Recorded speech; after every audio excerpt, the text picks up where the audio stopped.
Lieutenant Jeho Park stood at the command center of the Earth Defense Force vessel, Resilient, his eyes fixed on the massive alien ship that had appeared near Earth's moon.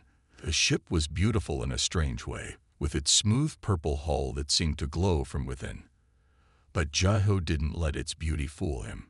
20 years in the Earth Defense Force had taught him that beautiful things could be the most dangerous. "Sir, they're sending another message," said Communications Officer Yuri Han.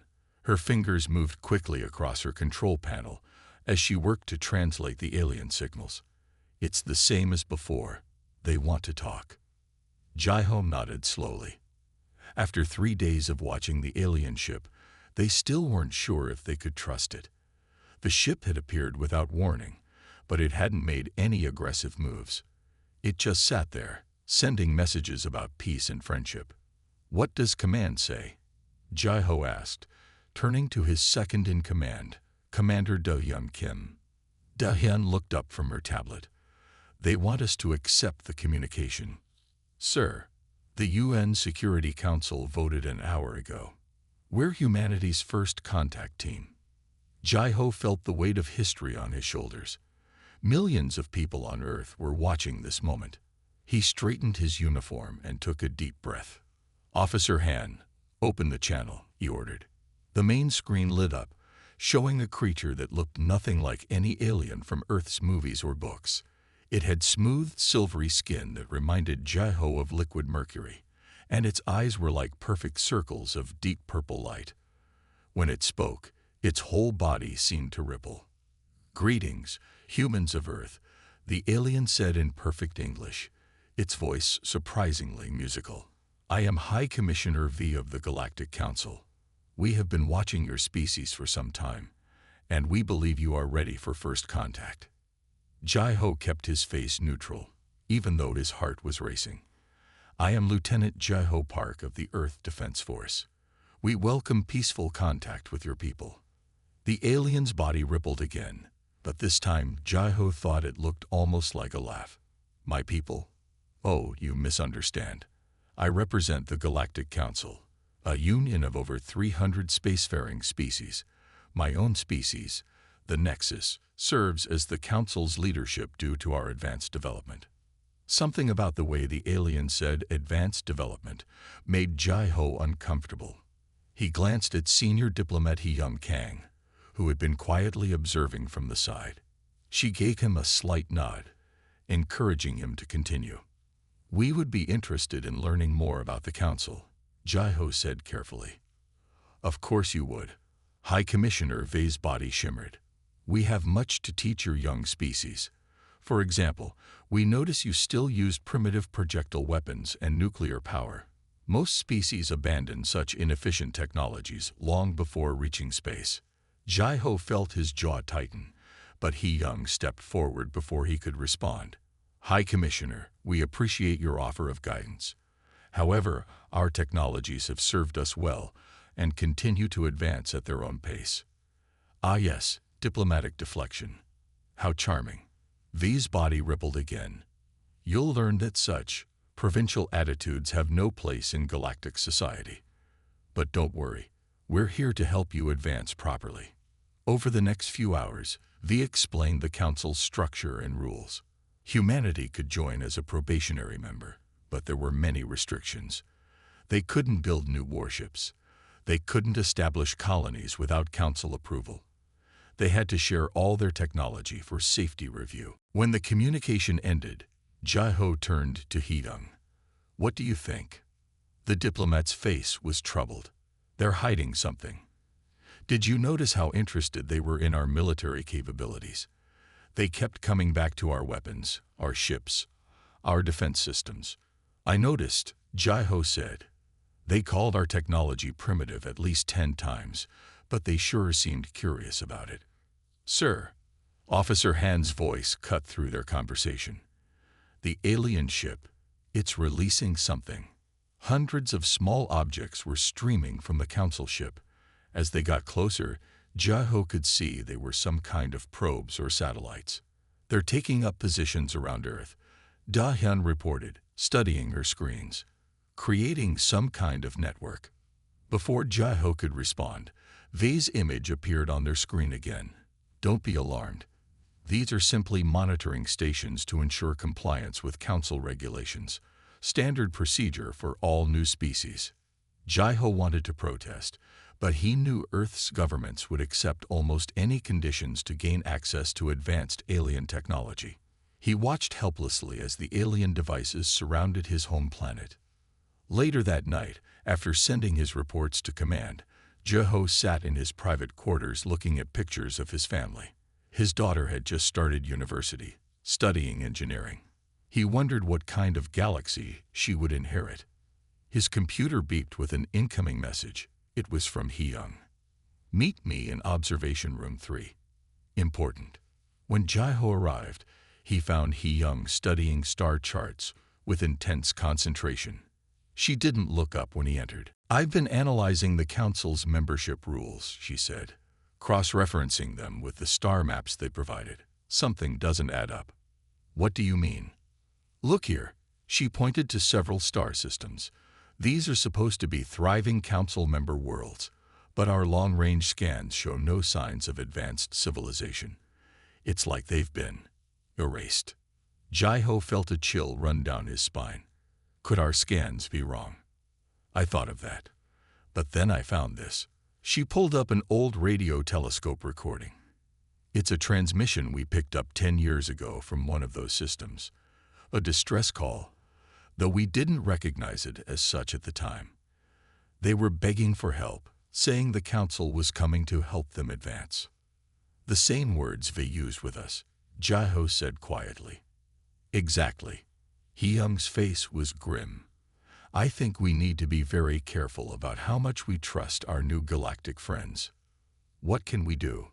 Earth's governments will never turn down Council membership. The technology they're offering is too tempting. We play along, Hee-young said, but we stay alert, and we quietly prepare for the day when the Council's true intentions become clear. Jai-ho nodded slowly. I'll talk to some people I trust in command. We can start building a network of officers who understand the threat. Be careful, Hee-young warned. Those monitoring stations aren't just watching our weapons. They're watching us. Over the next few weeks, Earth formally joined the Galactic Council as a probationary member. Council ships arrived carrying representatives from various alien species and bringing gifts of advanced technology. Earth's governments celebrated, and most humans were excited about joining the galactic community. But Jai-ho noticed things that others missed. The way Council members dismissed human achievements, the careful questions about Earth's military capabilities, the constant monitoring of human activities. One day, a junior officer named Mai Sun-yoon came to his office. She worked in the technology exchange program with the Council. Sir, she said, looking nervous, I've noticed something strange about the technology they're giving us. Go on. It's all consumer grade, entertainment systems, medical scanners, personal computers, but nothing that could be used for defense. And when we ask about military technology, they always say we're not ready. Jai-ho shared a look with Hee-young, who had become a regular visitor to his office. They were building a small group of trusted officers who shared their concerns. Keep watching, he told my son. Document everything. But be careful not to show too much interest. As the months passed, Jai-ho's network grew. They gathered evidence, made contingency plans, and waited. The Council's monitoring stations multiplied, and their representatives became more openly dismissive of human capabilities. But they didn't know something important about humans. They didn't understand that treating humans as primitive often made them work harder to prove themselves. In labs and workshops across Earth, human scientists and engineers studied the Council's technology while continuing to develop their own primitive systems. Jai-ho watched it all from the Resilient, which had been designated Earth's primary contact ship with the Council.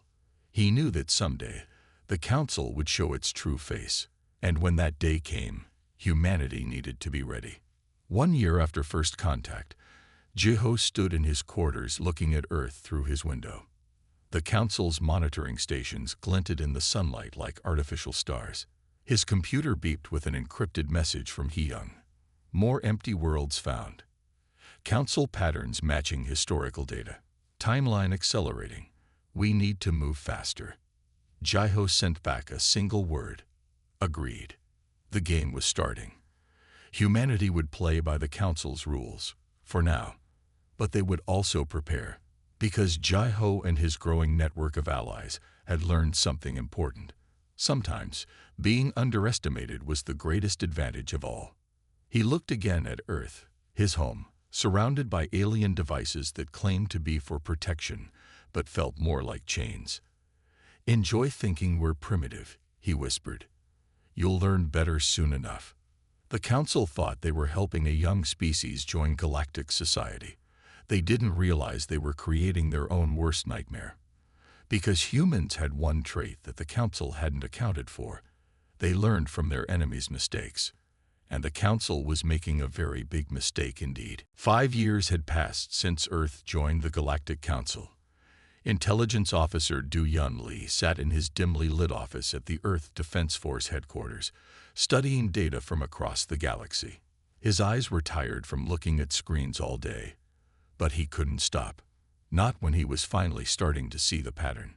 "Computer, show me the weapons test results from the Centauri colony again," he said quietly. The screen in front of him changed, displaying videos of Council ships testing new weapons. Something about their design looked familiar.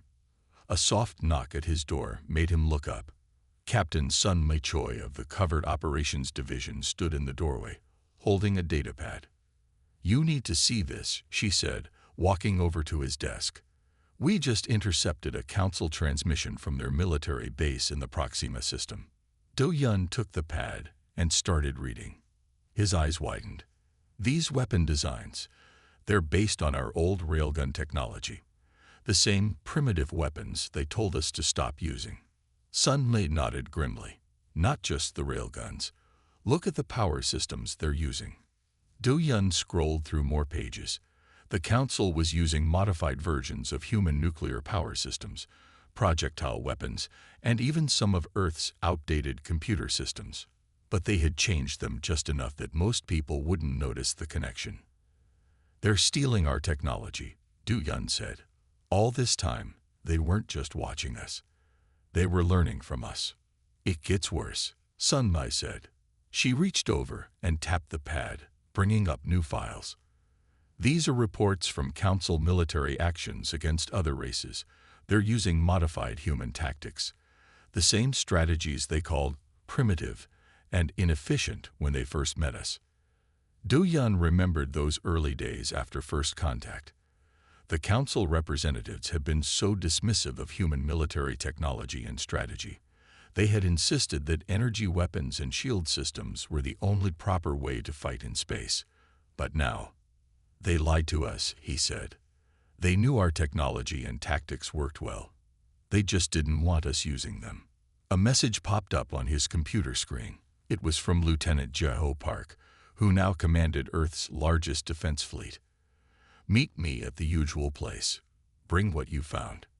An hour later, Du-Yun and Sun Mei sat in a small room deep inside the lunar base. The room had special shielding that blocked Council monitoring devices. Lieutenant Park and Senior Diplomat He-Young Kang were already there, along with several other trusted officers. "Show them," Du-Yun told Sun Mei. As Sun Mei presented their findings, Du-Yun watched the others' reactions. Anger, surprise, and worry crossed their faces. But there was something else too, a kind of grim satisfaction, as if this confirmed what they had suspected all along. "We've seen similar things in diplomatic channels," He-Young said when Sun Mei finished. "The Council has been using human negotiation tactics against newer member species, but they're much more aggressive than we would be. They're taking everything we've developed," Jaiho said, "and turning it into weapons to control other races. But why? They're supposed to be more advanced than us."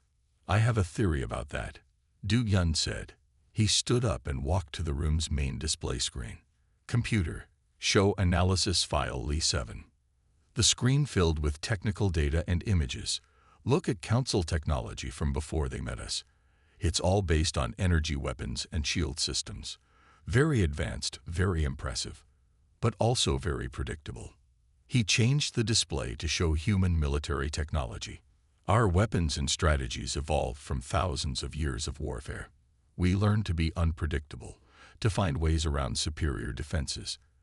The Council never had to do that. They've been the strongest for so long, they forgot how to innovate. And now they're using our innovations against others, Sun Mai added. But they don't fully understand what they're copying. Look at these test results. Their versions of our weapons are powerful, but they're not using them correctly. They're missing the key principles behind our strategies. Jai-Ho leaned forward, studying the data. Can we use that?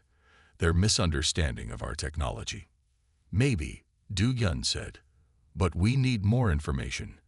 We need to know exactly what they've taken and how they're using it. I can help with that, Sun Mai said. My team can plant monitoring devices on Council ships when they dock at Earth stations. They're so convinced we're primitive, they don't watch us as carefully as they should. Be careful, Hee-Dong warned. If they catch us spying, they won't, Sun Mai assured her. We've learned a lot about their technology in 5 years, including how to hide from it.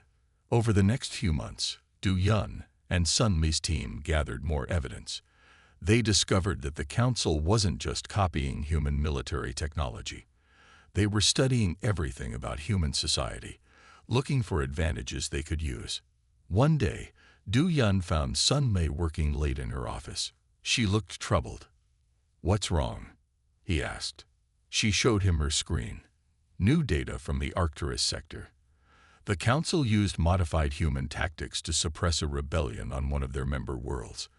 They copied our strategies perfectly, but she paused, looking sick. They didn't copy our restraint. The death toll was enormous.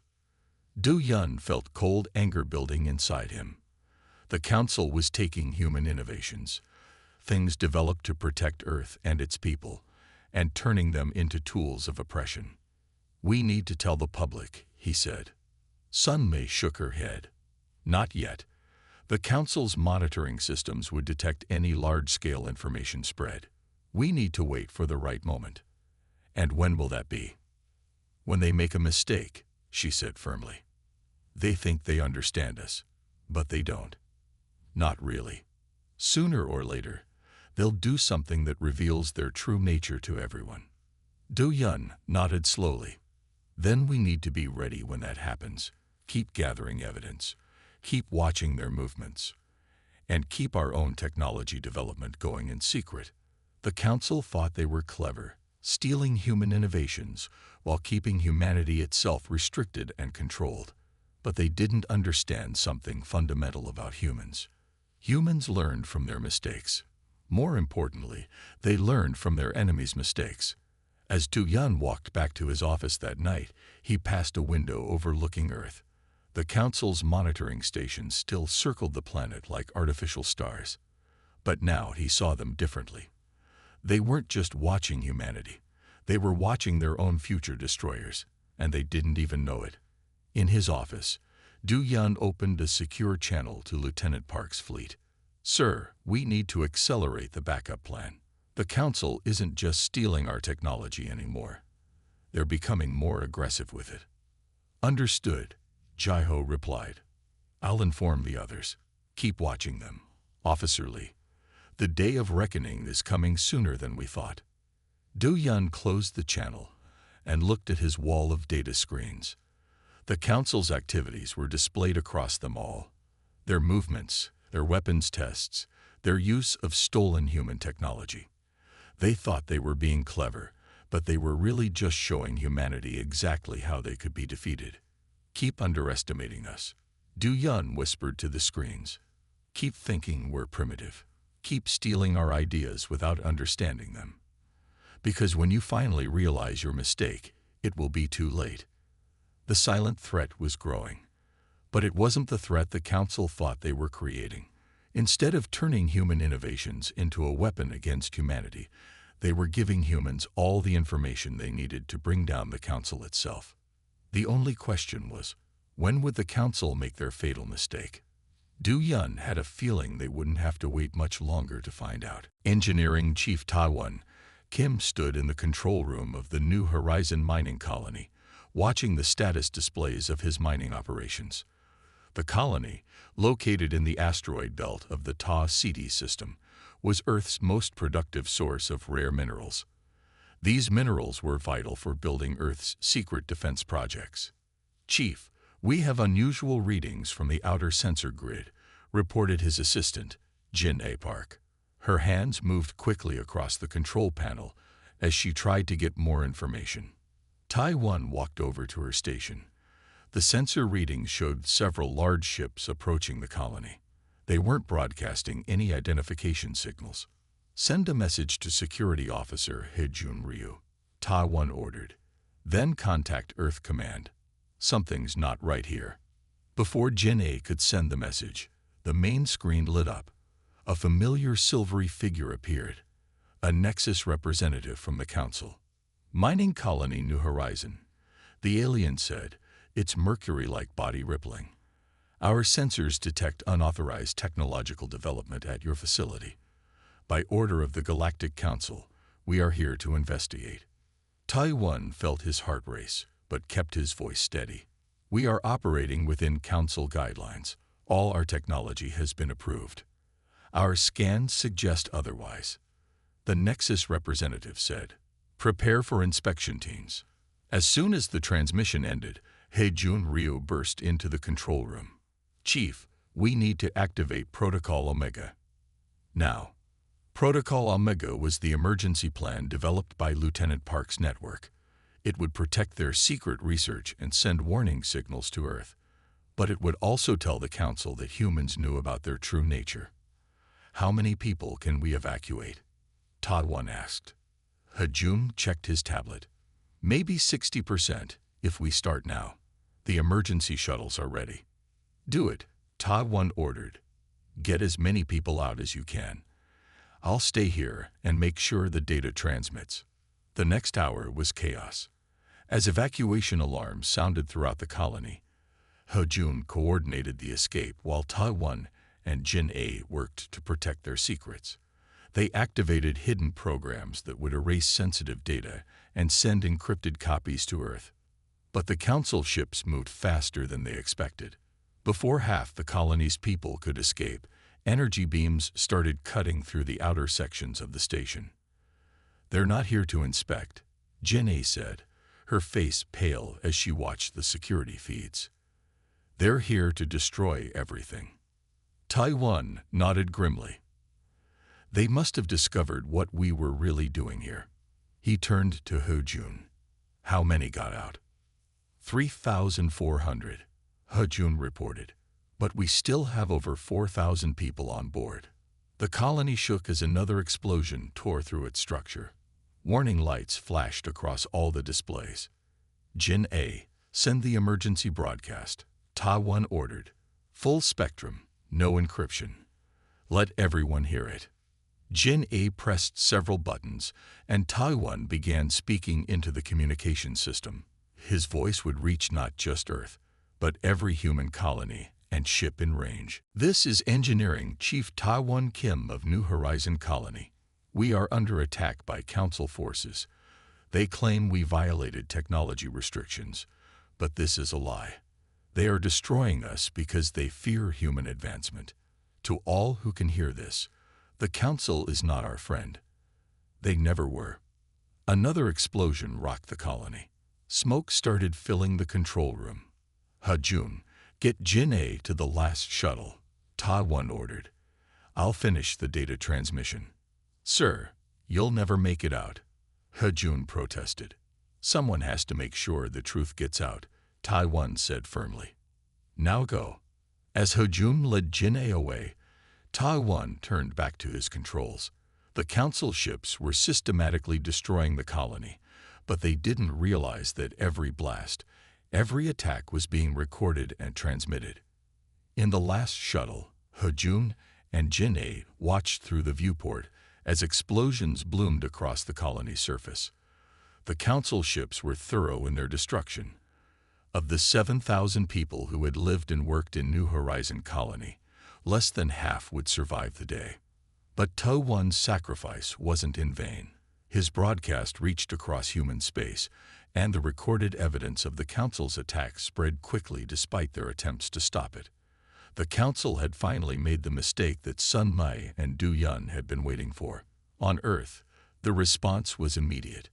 Lieutenant Jeho Park's network, which had grown to include thousands of military officers and civilian leaders, activated their emergency protocols. Hidden factories began producing weapons and ships that the Council knew nothing about. Secret training programs went into full operation. In his command center on Luna Base, Jeho watched the recordings from New Horizon colony. Beside him, Hee-Hum Kang and Du-Yun Lee studied reports coming in from across human space. "The Council thinks this will frighten us into submission," Hee-Hum said.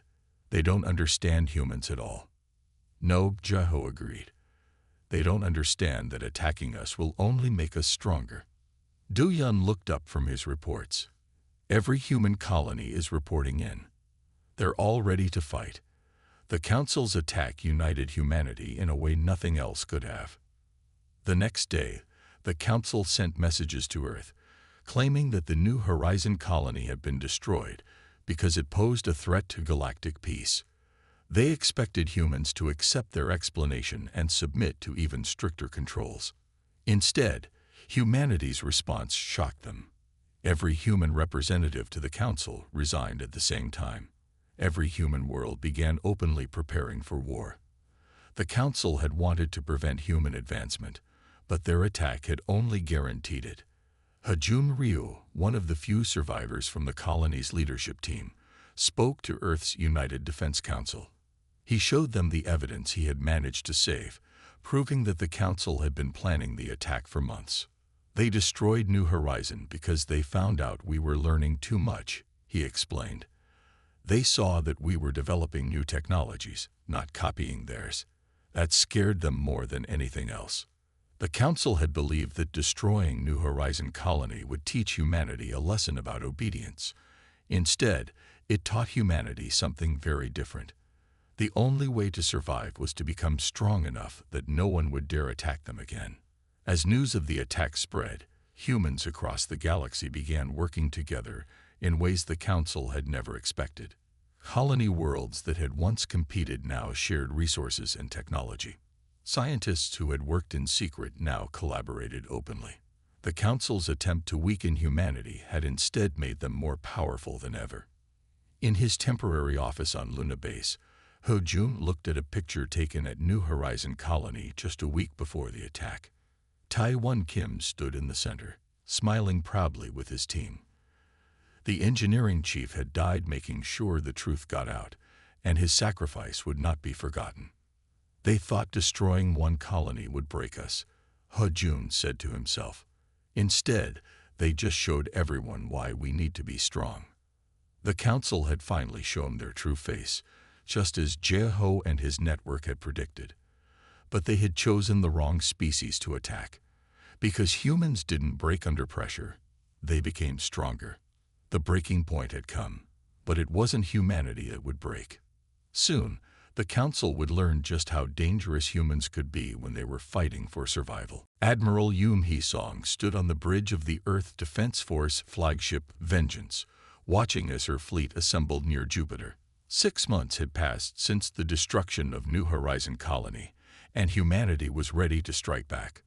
"All ships report ready, Admiral," said Captain Min Ho Kwan, her fleet commander. "Operation Thunderbolt can begin on your order." Yoon Hee looked at the tactical display. 500 human ships waited in formation. They were smaller than Council vessels and less advanced in some ways, but they had something the Council didn't expect: improvements on their own stolen technology. "Send the message to all ships," she ordered. "Operation Thunderbolt begins now." The human fleet moved as one, using special engines that Council sensors couldn't detect. These engines were based on Council technology, but Earth's engineers had found ways to make them better. This was humanity's first advantage. They could learn and improve, while the Council only knew how to copy. Their target was the Council's main military base in the Sol system. The base housed 300 Council ships and 20,000 personnel. The Council thought it was safe because their sensors watched all known space routes. But humans had found paths the Council didn't know existed. Enemy ships are not reacting, Minho reported. They still don't see us. Yoon-hee allowed herself a small smile. The Council's arrogance was their weakness. They were so sure of their superior technology that they never thought anyone could surprise them. All ships, launch missiles, she commanded. Thousands of missiles streaked toward the Council base. They weren't the energy weapons the Council expected. They were primitive nuclear weapons, but with special shields that made them invisible to Council sensors. Another human improvement on stolen technology. The Council base finally noticed the attack when the first missiles were only seconds away. Their warning sirens came too late. Multiple direct hits, Minho announced.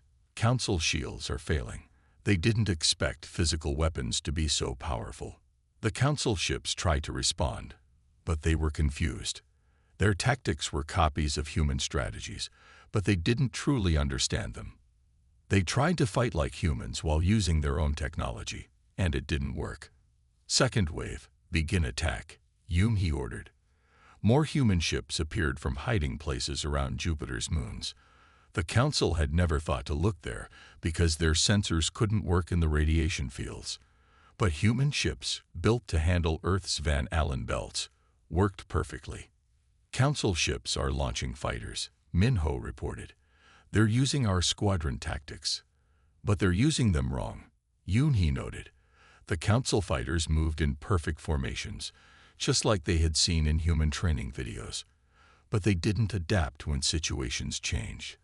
They didn't show the creativity that made human tactics work. All squadrons, execute Battle Plan Delta, she commanded. The human fighters broke from their expected patterns. Instead of fighting the way the Council expected, they used new tactics that had been developed in secret.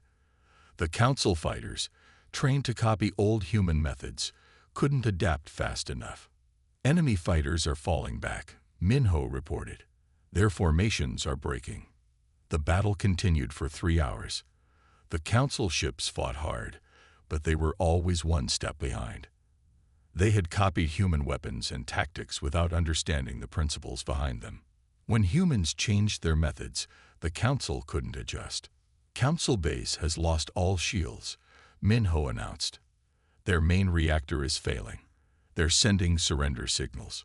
Yoon-hee looked at the tactical display again. Half of the Council ships were destroyed. The rest were damaged or trying to escape. The mighty base that was supposed to control Earth was now a wreck.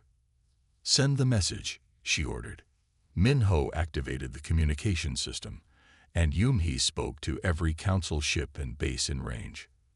This is Admiral Yoon-hee Song of the Earth Defense Force.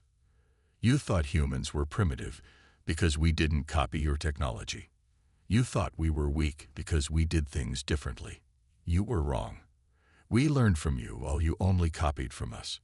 Now you see the difference. She paused, letting her words sink in. The Council's control of Earth and its colonies ends today. Any Council forces that resist will be destroyed. Those who surrender will be treated fairly, because that's another thing that makes humans different from you. The response was immediate. Council ships across the Sol system began powering down their weapons. They had seen what happened to those who fought, and they didn't want the same fate. On the Earth Defense Force flagship, Vengeance, Minho turned to his admiral. What do you think the Council leadership will do? They'll send their main fleet, Yoon-hee said. The Nexus won't accept this defeat.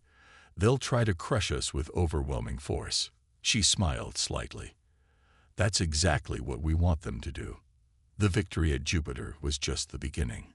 Humanity had spent 5 years preparing for this war while pretending to be primitive and obedient. They had learned the Council's weaknesses while developing weapons and tactics that the Council couldn't understand. In her private quarters later, Yoon-hee looked at reports from other battles across human space. Everywhere, the story was the same. Council forces, trained to copy human tactics, couldn't handle new strategies. Their stolen technology, modified without understanding the principles behind it, failed against human improvements. Admiral Min-ho called through the intercom. Long-range sensors detect a large council fleet entering the Sol system. At least 2,000 ships. Right on schedule, Yoon-hee said. Send the signal to all human forces. Operation Thunderbolt. Phase 2 begins in 6 hours. The council thought they were coming to punish an upstart species. Instead, they were flying into a trap 5 years in the making. Every primitive weapon they had mocked, every inefficient tactic they had dismissed, had been refined and improved in secret. Let them come, Yoon-hee whispered to herself. Let them see what happens when you push humans too far. The council had spent years teaching humanity about advanced technology while trying to keep humans weak. Now they would learn that humans were very good students, but terrible slaves. Diplomatic strategist Jae-yun Cho stood before the Galactic Council chamber on their capital world. The massive room was filled with representatives from 300 species. Many of them had once looked down on humans as primitive. Now they watched Jae-yun with fear and respect. The war is over, Jae-yun announced. The Nexus leadership has surrendered. Today, we create a new council, one built on mutual respect, not fear and control. The chamber was silent. 2 weeks had passed since the final battle, where Admiral Song's fleet had destroyed the council's main armada. The council leaders had expected to crush humanity with their superior numbers. Instead, they had flown into the greatest trap in galactic history. Jae-yun thought back to that battle as she stood at the podium. Human ships had appeared from nowhere, using secret paths through space that the Council's sensors couldn't detect. The Council fleet's energy weapons had been useless against new human shield technology. And when the Council tried to copy human tactics, they found themselves fighting against strategies they had never seen before. The old Council failed because they forgot something important, Jae-yun continued. They forgot that true strength comes from innovation and adaptation, not just copying others' technology. They forgot that treating others as primitive doesn't make you superior, it makes you vulnerable. In the front row, Chancellor Sung Jin-nam nodded. He had been chosen as the first human leader of the Reformed Council. Next to him sat Lieutenant Jae-ho Park, now an admiral, who had first seen the Council's true nature. And beside them was Hajun Ryu, who had survived the New Horizon colony attack to help lead humanity's resistance. Some of you may wonder why we don't simply destroy the Council completely, Jae-yun said. We have the power to do so. Our ships control every major system. Our weapons can defeat any defense. But humans understand something that the old Council never did. Real power comes from helping others grow, not keeping them down. She gestured to the display screens around the chamber.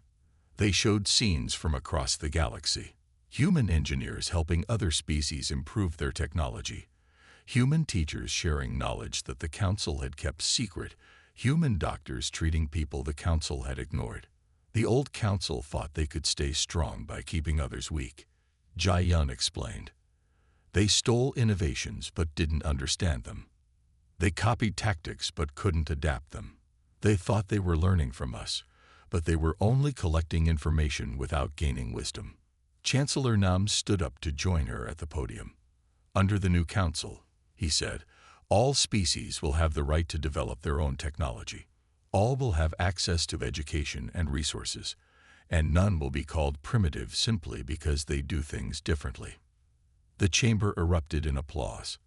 Many of these representatives had suffered under the old council's rules. They had watched their own innovations being stolen and used against others.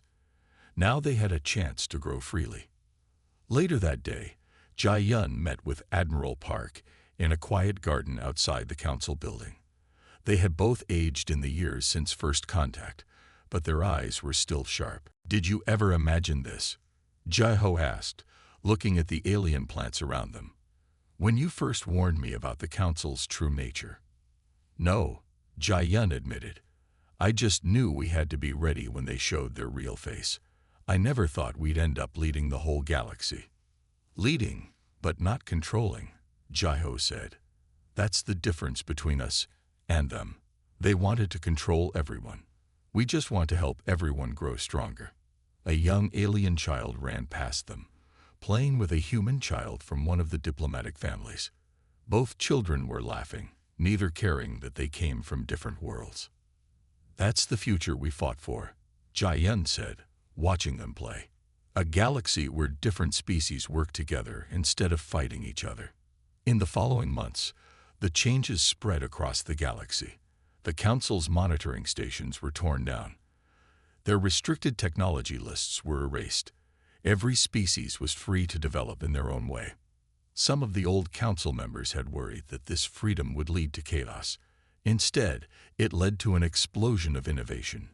Species that had been suppressed for centuries began sharing their ideas. New technologies appeared as different cultures combined their knowledge. 1 year after the Council's surrender, Chancellor Nam stood in the same chamber where Jai-yun had announced the changes. He looked out at the representatives, seeing not subjects to be controlled, but partners in building a better galaxy. The old Council thought humanity would bring chaos to the galaxy, he said. They were right, in a way. We brought the chaos of creativity, the chaos of innovation, the chaos of freedom. And from that chaos, we are all growing stronger. He pointed to the new Council logo, a human handshake combined with symbols from a dozen other species. They called us primitive because we didn't follow their rules. They called us dangerous because we thought differently. Now everyone knows the truth. Humanity's greatest strength was never our weapons or our tactics. It was our ability to learn, to adapt, and to help others do the same. The chamber filled with applause. Representatives who had once feared humans now worked beside them as equals. Species that had been enemies under the old Council now traded ideas and helped each other grow. In her office in the new Council building, Jai-yun looked at an old picture from the first days after first contact. The Council representatives had looked so superior then, so certain of their power.